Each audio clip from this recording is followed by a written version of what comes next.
Chairap Court Complex Rapid Action Force RAF na ngarang ka henba thawong chathakhiba adugi mayokta wakan mifam chathakrai All Manipur Bar Association amadi High Court Bar Association asenduna Chairap Court Complex mamangda chathakhiba wakan mifam aduga mari leinana All Manipur Bar Association gi President P Tomcha Maitena phongdorakpada handak numit kharani gi mamangda lamlaidagi khulai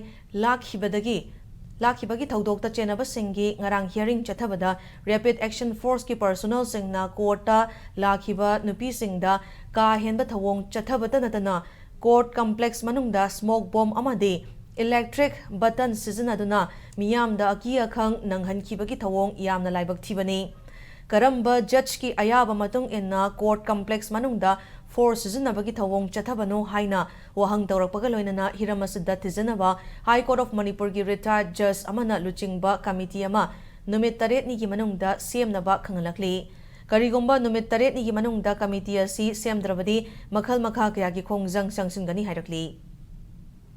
RF singduna saike akhoi gi nipi singduda tawriba control tawriba ne tawbudu yam nungai taba sin khara akhoi uba pangi smoke bomb ama pokhai rakwa adigi mayam je pakhanadna question chenaba adigi matung digi akhoi ni kon kon khangpadi kari khangga amduna bokhoi electric baton je season naraga saike electric na chigen basi yauro me adigi akhoi gi ukil amasu ma masa yauna so me ma je assault tor me adigi matung digi akhoi ukil me amna noi sumaina tawbu ya bra na moi tale ado akhoi kwai nungai taba kari gi namakta Chairap court manungda akhoi gi judge mayam su lei karamba judge gi ayab loge moina sumaina sizinabase aduna akhoi bu yamna thak khandana khanba adi akhoi gi bar haiba pot amasu leiri ukil haiba posidi yam luba pot amani aduna masigumba yamna sengaba ko yamna luba mafam amase dekta mafam manang khangduna ngasai ge akhoi gi force sector sizinaba masi kanana tawbuno haibase mase akhoi madu khangthong na gidong ta akhoi na so numit 3 ni gi manungda ngasai ge akhoi gi High Court of Manipur gi retired tawrba judge amana lusingaga akhoi hoje committee ama numit 3 ni mungda semgadabne na akhoi demand tawjari madu semdaba taragde akhoi makha tana changjangani